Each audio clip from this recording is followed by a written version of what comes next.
Last class में हमने apparent depth के बारे में पढ़ा। एपेरेंट डेप्थ क्या होती है कि जब कोई दो मीडियम हो, एक रेयर हो और एक डेंसर हो, और एक मीडियम से दूसरे मीडियम में हम किसी ऑब्जेक्ट को देखते हैं, तो हमने देखा कि उनमें जो ऑब्जेक्ट की जो एक्चुअल पोजीशन होती है उस पोजीशन से थोड़ा शिफ्ट हो जाता है। जैसे मैंने बताया कि पानी के अंदर कोई ऑब्जेक्ट है तो थोड़ा सा ऊपर शिफ्ट हो जाता है, तो जो एक्चुअल डेप्थ है वो एक्चुअल डेप्थ उतनी ना रह के वो एपेरेंट डेप्थ में कन्वर्ट हो जाती है। और एपेरेंट डेप्थ के लिए जो फॉर्मूला आया था वो आया था म्यू टू डी डैश या फिर mu two d apparent is equal to mu one d actual. मैंने आपको बताया कि जो डी एपेरेंट है, एपेरेंट डेप्थ हो गया, फिर जो भी एपेरेंट वैल्यू होगी उसमें आप किसका मल्टीप्लाई करेंगे। ये जो म्यू टू होता है, इसको याद करने के लिए आपको ये एक बात ध्यान में रखनी है कि ये म्यू टू क्या होता है। ये उस मीडियम का रिफ्रैक्टिव इंडेक्स होता है जहाँ से हमारी इंसिडेंट रे आ रही है। तो ये लॉजिक हमें ध्यान में रखना है। मैं आपको एक बार वापस रिकैप करा देता हूँ। जैसे ये हमने नोट्स पढ़े थे, ऐसे ये एक हमारा डेरिवेशन आया था, mu two into D dash is equal to mu one d. तो यहाँ पे म्यू टू क्या था, म्यू टू उस मीडियम का, mu two is refractive index of that medium from which incident ray is coming, जहाँ से इंसिडेंट रे आ रही है। और म्यू वन ये क्या हो गया, फिर म्यू वन तो डेफिनेटली वही होगा जहाँ पे इंसिडेंट रे जा रही है, यानी कि ये तो जहाँ पे ऑब्जेक्ट है वहाँ पर, और ये जहाँ पे इंसिडेंट रे यानी कि जहाँ पे ऑब्जर्वर बैठा है, तो ये उसका रिफ्रैक्टिव इंडेक्स हो गया। हमने ये जो केस लिया था, हमने वाटर और एयर का लिया था, यानी कि डेंसर मीडियम में हमारा ऑब्जेक्ट था और रेयर मीडियम में ऑब्जर्वर था। लेकिन इसका उल्टा अगर हो, यानी कि ऑब्जेक्ट हो रेयर मीडियम में और ऑब्जर्वर जहाँ कहाँ पर हो, डेंसर मीडियम में, तो भी ये फॉर्मूला सही है। उस केस में म्यू टू जो है उसकी जगह कौन सा आ जाएगा, रेयर मीडियम वाला रिफ्रैक्टिव इंडेक्स आ जाएगा। बस आपको ये चीज़ ध्यान में रखनी है कि अगर डी डैश जो है, जो एपरेंट डेप्थ है, उसके साथ मल्टीप्लाई किसका करना है, हमें उस मीडियम के रिफ्रैक्टिव इंडेक्स का मल्टीप्लाई करना जिससे इंसिडेंट रे आ रही है। ठीक है, mu two d dash is equal to mu one d, और शिफ्ट जो है बाद में निकाल ही लेंगे, आसान सी फॉर्मूला है। तो देखो आगे आज अपन इसका क्वेश्चन करते हैं और क्वेश्चन से समझते हैं कि कैसे ये फॉर्मूला अप्लाई किया जाए। तो क्वेश्चन करते हैं। देखो क्वेश्चन क्या है कि एक कोई पानी का पानी का एक समुंदर टाइप या इस तरह से है, एक पानी पानी है यहाँ पे ऐसे, और यहाँ पे पानी का एक ले लेते हैं, ये एक पानी की नदी है या इस तरह से तालाब है ऐसे, और इसके ऊपर होगी एयर। तो पानी का रिफ्रैक्टिव इंडेक्स जो है म्यू, ये तो हो गया mu is equal to 4/3 water के लिए, और यहाँ पे है एयर, ये है वाटर और यहाँ पे है एयर, और एयर का refractive index as we know mu is equal to कितना लेते हैं, 1 लेते हैं। तो देखो क्वेश्चन करते हैं, क्वेश्चन क्या है। क्वेश्चन क्या है कि यहाँ पे एक तो बर्ड यहाँ से बाहर एयर में उड़ रहा है, यहाँ पे एक पक्षी जो है वो यहाँ पे उड़ रहा है ऐसे पंख फैला के,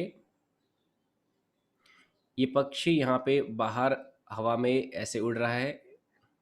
ठीक है, एक तो क्वेश्चन, एक तो ये है केस, और दूसरा यहाँ पे जो वाटर है, वाटर के अंदर एक मछली है। पानी में क्या है, एक मछली है इस तरह से, ये मछली है एक। ठीक है, ये फिश है। ठीक है, ये फिश है, ये मान लो फिश है, ड्राइंग अच्छी नहीं बनी। ये बर्ड है, बर्ड तो दिखाई दे रहा है, बर्ड तो समझ में आ रहा है ना, लेकिन फिश समझ में नहीं आ रही। तो ये हो गया बर्ड और नीचे वाली हो गई फिश।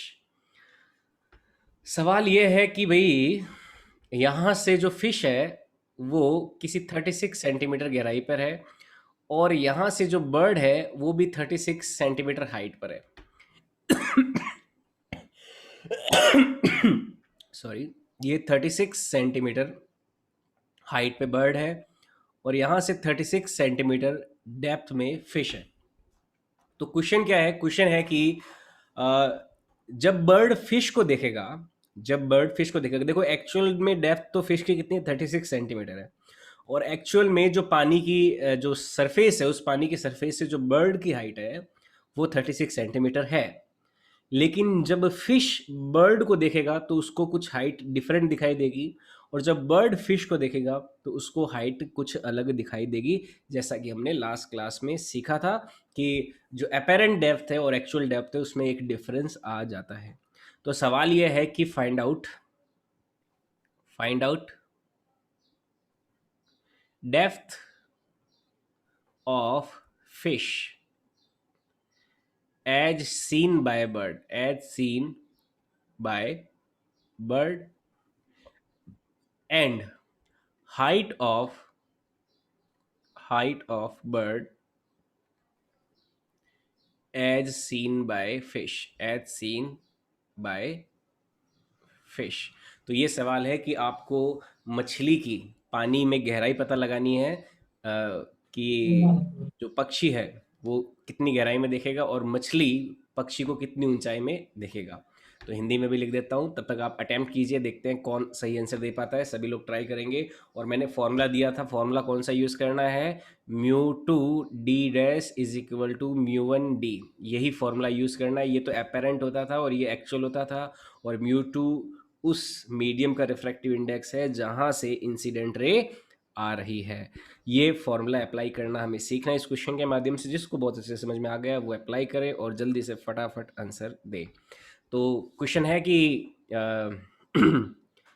मछली की गहराई पक्षी के द्वारा, मछली को कितनी गहराई में देखेगा, पक्षी मछली जल की रानी है, जीवन उसका पानी है।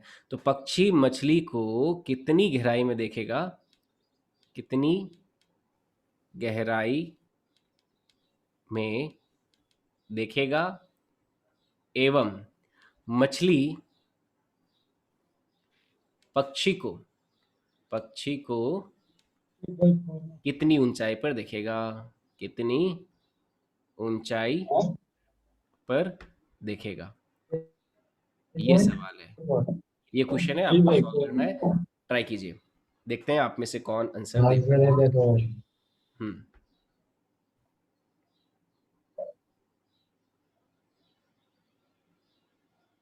एक पॉइंट हाँ, आया, ट्राई किया, सॉल्व करते हैं। ट्राई कीजिए पहले आप अपने आप से।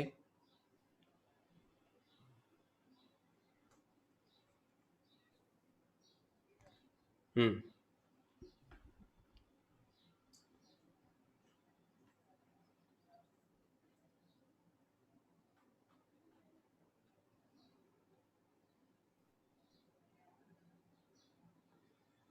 सॉल्व करें।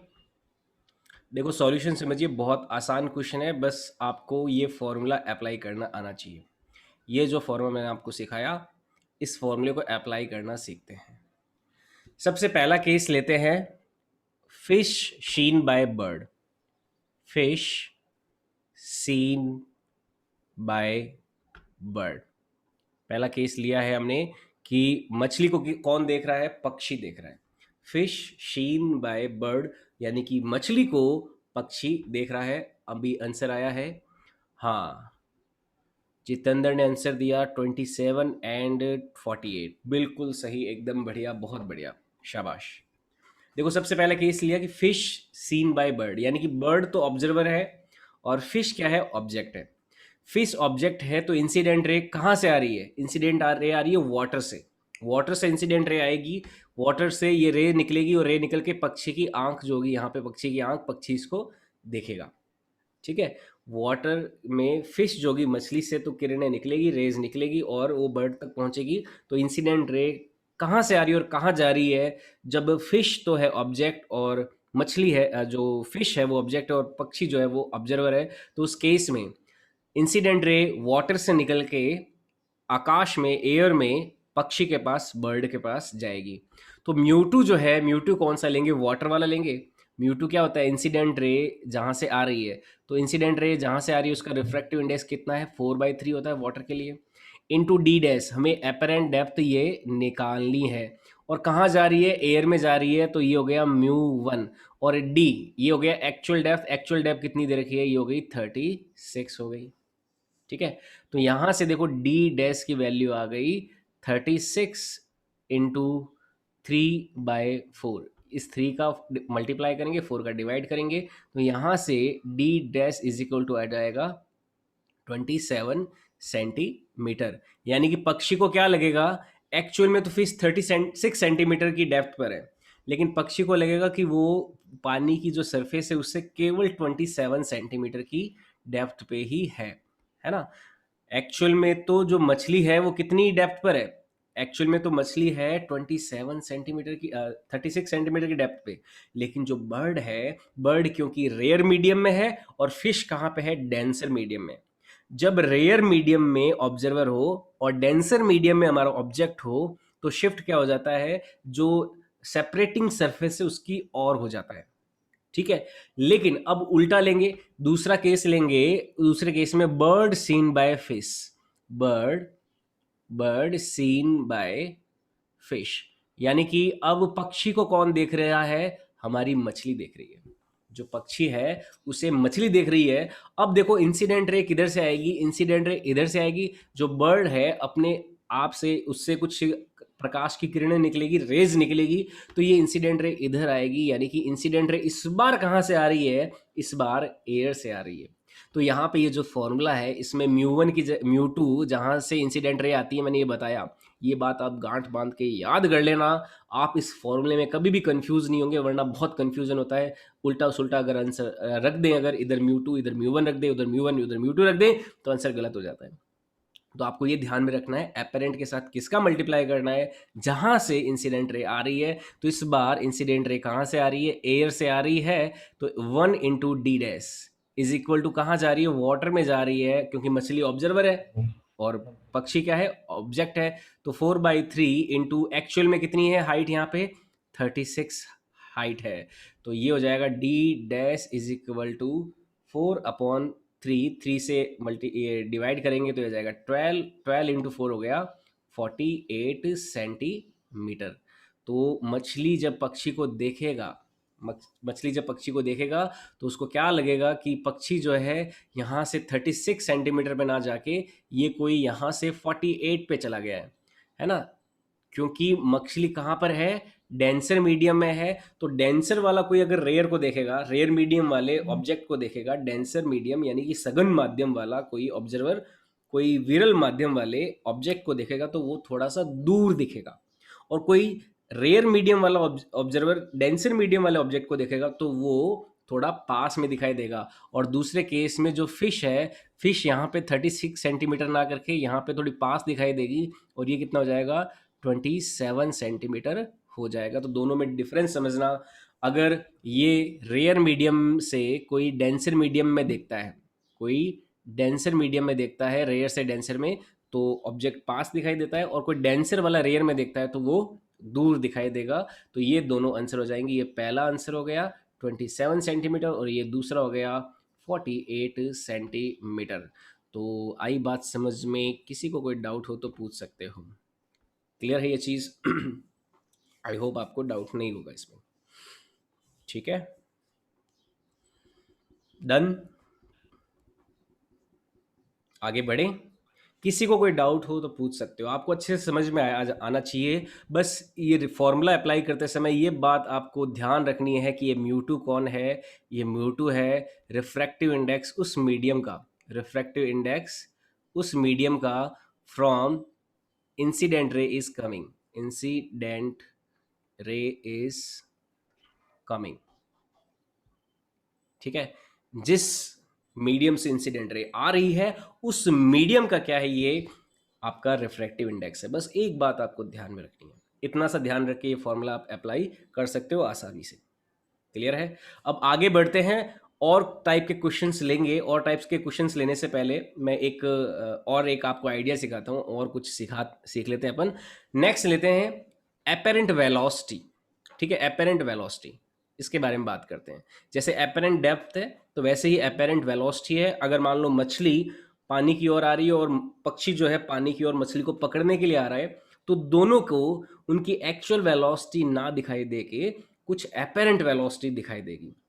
जब पक्षी मछली को पकड़ने के लिए ऊपर से नीचे की ओर आ रहा होगा, या फिर मछली जब दूर भाग रही होगी, तो पक्षी को मछली की वेलोसिटी डिफरेंट दिखाई देगी, और मछली को पक्षी की वेलोसिटी डिफरेंट दिखाई देगी। क्यों? क्योंकि उनकी डेप्थ जो है, दोनों जब ऑब्जर्व करते हैं तो उनको एपेरेंट डेप्थ दिखाई देता है, तो वेलोसिटी भी कैसी परसीव होगी? एपेरेंट परसीव होगी, ना कि एक्चुअल परसीव होगी। आई बात समझ में? तो नेक्स्ट लेते हैं एपेरेंट वेलोसिटी का केस। एपेरेंट वेलोसिटी, ठीक है, हिंदी में इसको बोलेंगे आभासी वेग। आभासी वेग, इसके बारे में बात करते हैं।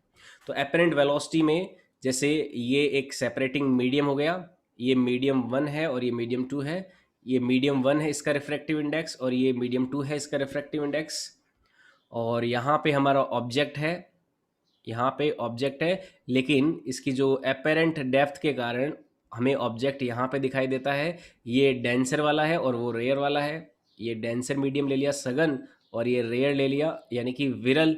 और यहाँ पे हमारा ऑब्जर्वर है कोई, तो ऑब्जर्वर की जगह हम क्या लगा देते हैं? एक आँख लगा देते हैं, है ना। ये आँख से क्या कर रहा है? ये ऑब्जर्व कर रहा है।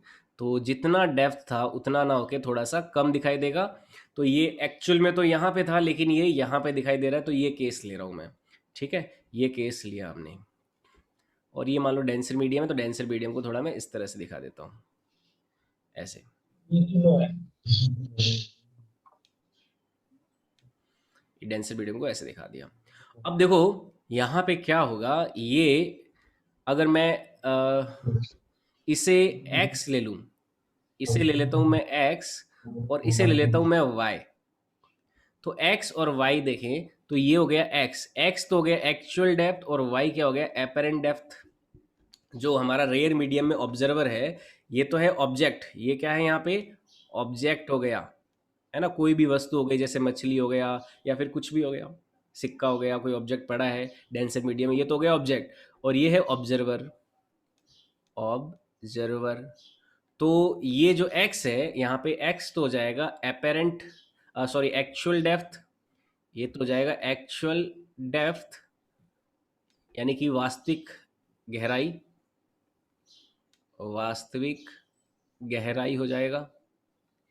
और यहाँ पे y हो जाएगा एपेरेंट डेप्थ, एपेरेंट डेप्थ यानी कि आभासी गहराई,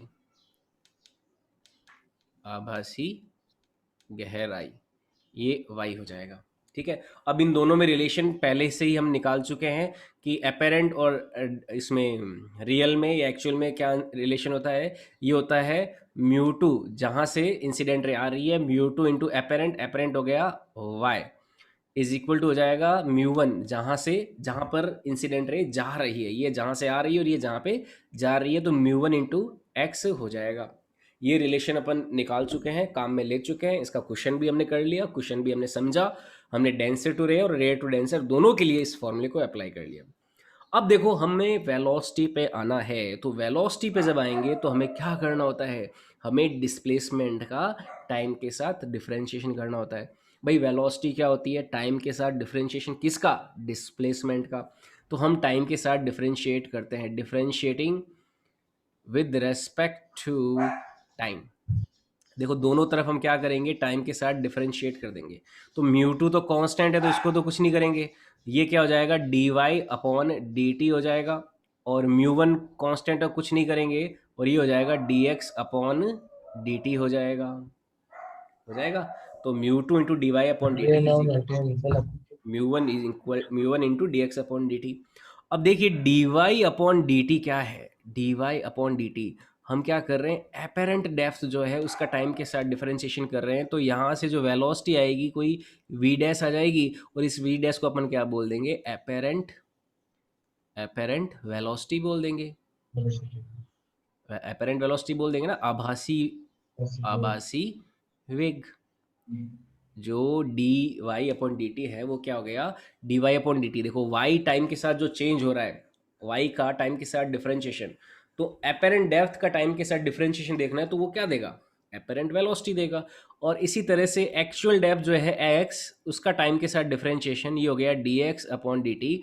तो ये क्या हो जाएगा? ये तो हो जाएगा वी, और ये क्या हो जाएगा? Actual velocity, actual velocity. ये हो जाएगा वास्तविक वेग, वास्तविक वेग हो जाएगा। तो ये हो गया अपेरेंट डेप्थ और ये हो गया एक्चुअल वेलोसिटी।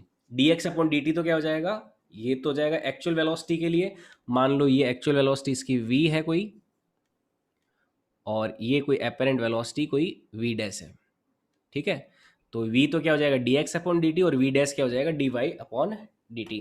तो सिंपल सा है, यहाँ पे dy अपॉन dt की जगह मैं लिख सकता हूँ v डैश, और यहाँ पे लिख सकता हूँ म्यू वन इंटू वी। ये हो जाएगा रिलेशन। ठीक वैसा ही रिलेशन है, mu two into D dash is equal to mu one into V था, ठीक वैसा ही है mu two into V dash is equal to mu one into we.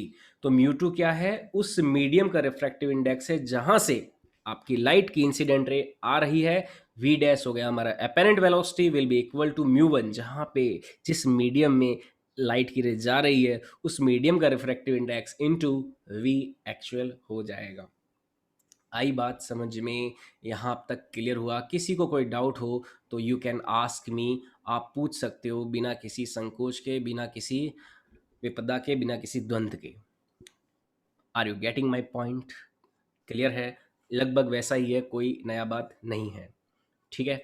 अब यहाँ पे एक इंटरेस्टिंग केस बनता है। ये इंटरेस्टिंग केस क्या है, इफ वाटर सरफेस और सेपरेटिंग सरफेस, मैं यहाँ पे क्या बोलता हूँ, if separating surface is also moving, if separating surface is also moving, अगर मान लो सेपरेटिंग सरफेस भी मूव होती तो क्या होता। जैसे आपको पता है समुंदर का जो पानी का स्तर है वो तो या तो ऊपर चढ़ता है या नीचे गिरता है, या ऊपर चढ़ता है या नीचे गिरता है। तो यहाँ पे आप क्या ऑब्जर्व करते हो, पानी की सरफेस की भी कोई ना कोई वेलोसिटी है, या तो ऊपर की ओर जा रही है या नीचे की ओर आ रही है। तो देर इज इस वेलोसिटी फॉर सेपरेटिंग सरफेस, जो सेपरेटिंग सरफेस है ना, एक मीडियम को दूसरे मीडियम से सेपरेट करने वाला जो सरफेस है उसका भी अपना अपना कोई वेलोसिटी है। कि ये क्या केस हो गया, यदि यदि अलग करने वाली सतह भी गति कर रही है, यदि अलग करने वाली सतह भी गति गति करती है, तो उस केस में देखो क्या होगा। मान लो मैं सेपरेटिंग जो सरफेस है, जैसे ये ऑब्जर्वर हो गया, मैं सेपरेटिंग सरफेस का एक वेलोसिटी ले लेता हूँ। जैसे ये सेपरेटिंग सरफेस है और इसका कोई वेलोसिटी लेते हैं, ये वेलोसिटी कोई वी एस, ठीक है। ये वी एस इसका कोई वेलोसिटी है। ये हमारा एपरेंट ऑब्जेक्ट है, एपरेंट इसका वेलोसिटी है वी डैश, और ये हमारा कोई रियल ऑब्जेक्ट है जिसका वेलोसिटी है वी। तो इस केस में हम क्या करेंगे, ये यहाँ पे ऑब्जर्वर है हमारा इस साइड में, यही वापस वही केस, ये म्यू वन है और ये म्यू टू है। तो इस केस में देखो क्या होगा, ये जो वेलोसिटी आई है एपेरेंट वेलोसिटी और एक्चुअल वेलोसिटी, इनकी जगह क्या आ जाएगा, रिलेटिव वेलोसिटी आ जाएगा। क्योंकि देखो अब हमने अभी क्या निकाला था, इस केस में ये जो सेपरेटिंग सरफेस है वो मूव नहीं कर रही थी। उस केस में हमने ये डेरिवेशन किया था mu two into V dash is equal to mu one into V. हमने एक सिंपलिस्टिक केस लिया कि जब सरफेस मूव नहीं कर रही है, आपको रिलेटिव वेलोसिटी वाला जो फंडा है, अगर आपने थोड़ा बहुत ध्यान से पढ़ा है, तो रिलेटिव वेलोसिटी हम कब काम में लेते हैं, जब एक ऑब्जेक्ट का मोशन दूसरे के रिलेटिव में देखते हैं। तो इसका मतलब क्या है, दूसरे को हम रेस्ट में परसीव कर रहे हैं। जब एक ऑब्जेक्ट का वेलोसिटी दूसरे के रिलेटिव में लेते हैं तो इसका मतलब क्या है कि हम इस ऑब्जेक्ट का मोशन दूसरे को रेस्ट में मानते हुए परसीव कर रहे हैं, तभी तो उसके रिलेटिव में मोशन परसीव कर रहे हैं। आई बात समझ में? तो यहाँ पे हम क्या करेंगे, जो एपेरेंट वेलोसिटी और जो एक्चुअल वेलोसिटी है उसकी जगह अब क्या आ जाएगी, apparent relative velocity and apparent actual velocity आ जाएगी, रिलेटिव वेलोसिटीज आ जाएगी। तो इसमें क्या करेंगे, relative velocities are used, relative velocities are used. तो इस केस में क्या होगा, सापेक्ष वेग उपयोग में लिया जाएगा, सापेक्ष वेग उपयोग में लिया जाएगा। क्या काम में आएगा, रिलेटिव वेलोसिटी काम में आएगी। अब देखो रिलेटिव वेलोसिटी क्या हो जाएगा, तो mu two into V dash, इस वी डैश की जगह क्या आ जाएगा, वी डैश माइनस जो सरफेस का वेलोसिटी है वी एस, ये आ जाएगा यहाँ पे, है ना। रिलेटिव वेलोसिटी क्या होती है, एक की वेलोसिटी माइनस दूसरी की वेलोसिटी, ये होता है रिलेटिव वेलोसिटी। तो ये हो गया relative apparent velocity with respect to separating surface equal to mu one into relative separating actual velocity with respect to separating surface. तो ये हमारा इस बार फॉर्मूला बन जाएगा। ये समझ में आया या नहीं आया बताइए। सिंपल सा केस है और एकदम सिंपल सा अंडरस्टैंड करना है आपको। Mu two into V dash minus V S is equal to mu one into V minus V S हो जाएगा। जो आपका एपेरेंट वेलोसिटी और एक्चुअल वेलोसिटी था उसकी जगह क्या आ जाएगा, apparent relative velocity and actual relative velocity आ जाएगा। बस सिंपल सा इतना सा केस है, इतना सा डिफरेंस है, यही हमें करना है। मैं एक क्वेश्चन लेता हूँ, धमाकेदार क्वेश्चन, वैसे वही बर्ड और फिश वाला, उससे आपको और ज़्यादा अच्छे से समझ में आ जाएगा। कुछ नहीं है, सिंपल सा क्वेश्चन आएगा। जैसे मान लो यहाँ पे कोई बर्ड है आपका, ये बर्ड है मान लो इधर, और बर्ड जो है ये नीचे की ओर जा रहा है, मान लो मछली को पकड़ने के लिए कोई 20 सेंटीमीटर पर सेकंड की वेलोसिटी से। बर्ड कितनी वेलोसिटी से जा रहा है, 20 सेंटीमीटर पर सेकंड की वेलोसिटी से जा रहा है। यहाँ पे कोई वाटर सरफेस है, जो वाटर सरफेस है यहाँ पे इस तरह से, और ये पानी ही पानी है। तो पानी को बताने के लिए मैं यहाँ पे एक पानी का पूरा, एक पानी का मीडियम ले लेता हूँ, वाटर मीडियम। यहाँ पे पानी ही पानी है। वही मछली और पक्षी का वापस मैं केस ले रहा हूँ, ये पानी का सरफेस है, ठीक है। और यहाँ पे एक फिश है, मछली है अंदर की ओर, अंदर की ओर फिश है। फिश का डायग्राम बना देता हूँ, ये फिश है,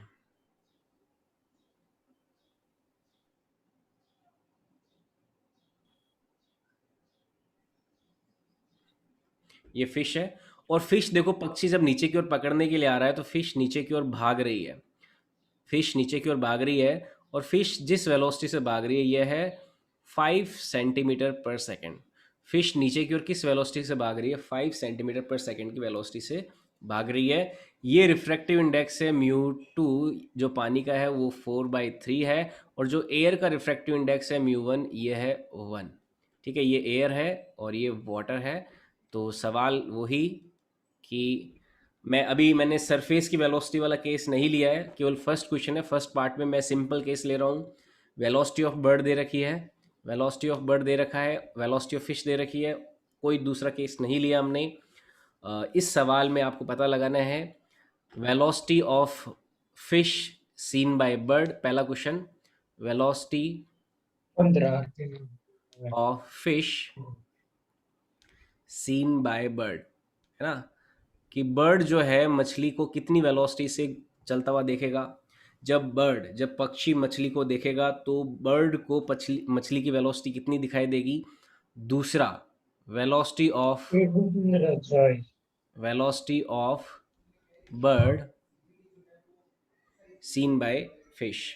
तो दो क्वेश्चन करने हैं, मैं दोनों क्वेश्चन को सॉल्व करवाऊंगा आपको। तो दूसरा क्वेश्चन हो गया दूसरा वेलोसिटी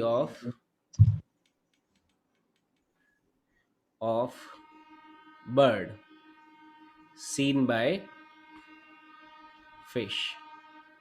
तो ये दो क्वेश्चन है, इन दोनों क्वेश्चन को सॉल्व करना है। पहले क्वेश्चन में फिश जो है उसकी वेलोसिटी क्या होगी जब बर्ड उसे देखेगा, पहला तो ये। दूसरा, बर्ड की वेलोसिटी क्या होगी जब उस फिश उसको देख रहा होगा। तो ये दोनों सवाल है, आपको मैं थोड़ा सा टाइम देता हूँ, आप ट्राई कीजिए, सॉल्व कीजिए, देखते हैं आप में से कोई इसका एक आंसर को बता 15 पाता है क्या। एक को 4 एक को 15 एक को हाँ बताओ।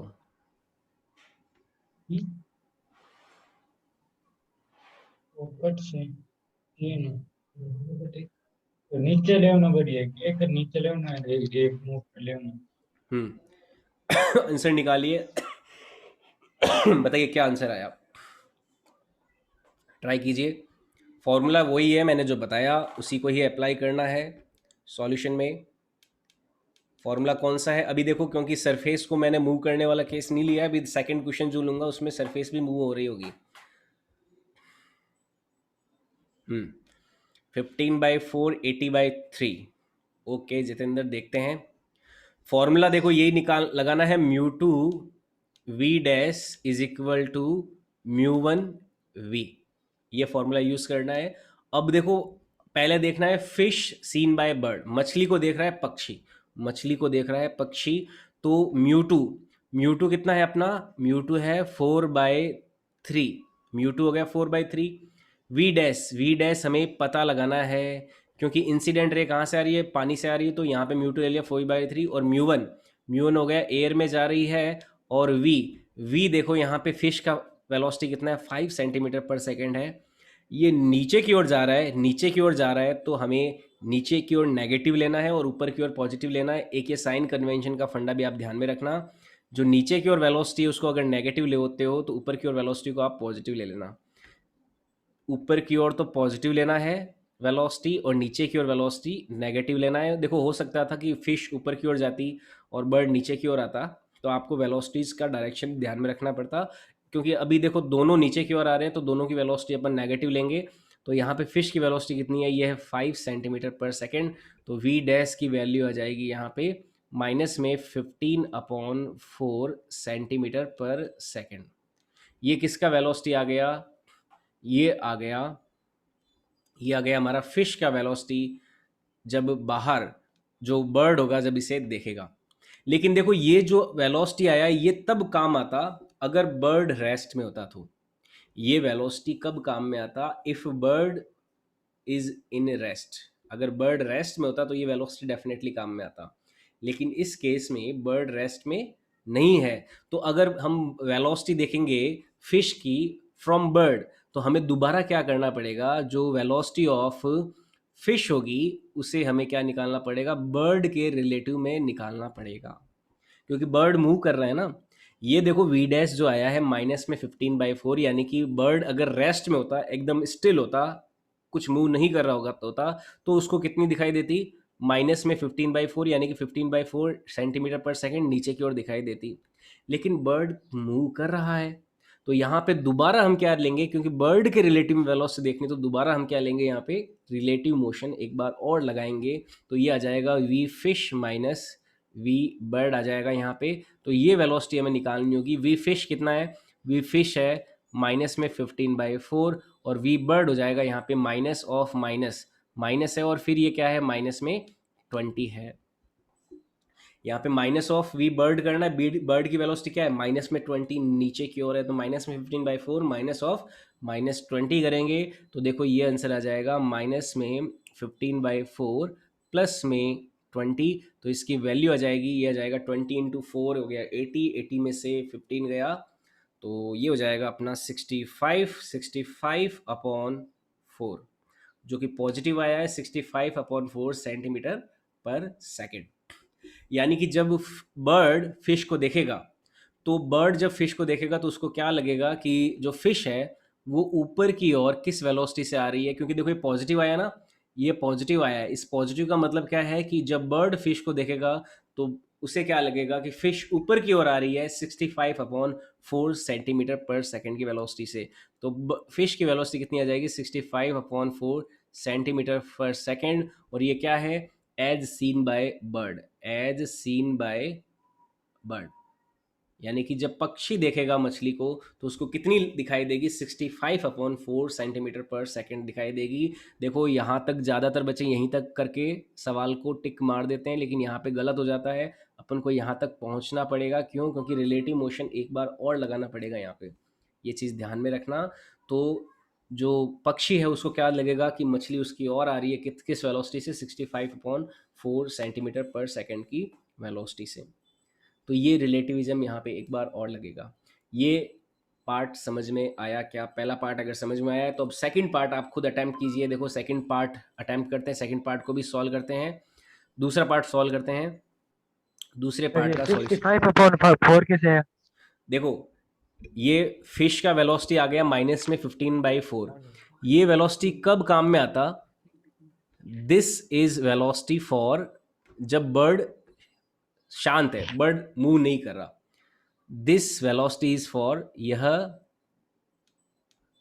यह वेग पक्षी जब रुका हुआ है, पक्षी जब रुका हुआ है रुका हुआ है उस हेतु ठीक है, उस हेतु ठीक है।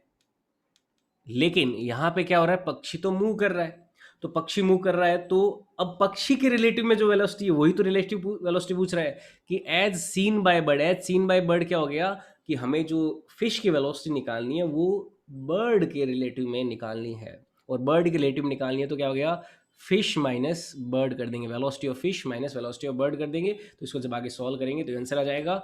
तो इस तरह से ये किया जाएगा। आई बात समझ में? ऐसे ही दूसरा question, velocity of bird seen by fish, तो उसमें उसमें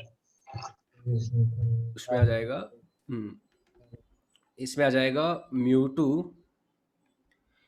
to V dash is equal to mu 1 V, यही लगाया। इस बार म्यू 2 इंसिडेंट रे कहाँ से आ रही है, एयर से आ रही है, और पक्षी की वेलोसिटी कितनी है, 20 है। कहाँ जा रही है, पानी में जा रही है। और हमें सॉरी यहाँ पे एपेरेंट वेलोसिटी निकालनी है ना, तो एपेरेंट वेलोसिटी निकालनी है, और कहाँ जा रही है, पानी में जा रही है, और एक्चुअल वेलोसिटी है इसकी 20। तो यहाँ से वी डैश की वैल्यू जो आ रही है बर्ड की, जो एपेरेंट सर वेलोसिटी, हाँ 75/4 आना चाहिए सर, आप ये 65 कैसे लेके आए आप? अच्छा ये क्या, देखो 20 को हाँ 4 सिक्स से मल्टीप्लाई किया कितना हुआ, 80। 80 में से 15 गया। अच्छा 65 है। ठीक है हाँ ठीक है सर। 65 आ गया ना, बिल्कुल बिल्कुल। तो फिर नीचे कौन में 4 आ गया वापिस? हाँ 4 कैसे है बिल्कुल, वापिस? नीचे फिर 4 भी आएगी, एकदम सही बात बोली। आयो समझ में? आ गया। अब आ रहे डफा, इतनी छोटी सी मैथ्स को नहीं आता था, यहाँ कहीं करे सर आएगी समझ में? 4 वापिस रिपीट रिपीट कैसे हुआ? अच्छा 4 वापस रिपीट कैसे है, देख ये 4 इधर मल्टीप्लाई किया तो 80, 80 में से 15 गया अच्छा। 65। एलसीएम लेते हैं ना, एलसीएम का फंडा नहीं समझ में आता क्या, एलसीएम लेते हैं चार। अरे हाँ सर, हाँ सर आ गया। बिल्कुल बिल्कुल बिल्कुल। चलो अभी देखो आगे बढ़ते हैं। तो ये आ गया 80/3 सेंटीमीटर पर सेकेंड, ये आ गई वेलोसिटी ऑफ बर्ड, ये एपरेंट वेलोसिटी ऑफ बर्ड है, ठीक है। लेकिन माइनस का 80/3 आएगा ना? माइनस का 80/3, बिल्कुल बिल्कुल बिल्कुल ठीक पकड़े, ये माइनस का 20 आएगा, और ये आ जाएगा माइनस का 80/3 सेंटीमीटर पर सेकेंड। ये अपेरेंट वेलोसिटी ऑफ बर्ड है as seen by still fish, जो रुकी हुई फिश होगी उसके जरिए देखने पर।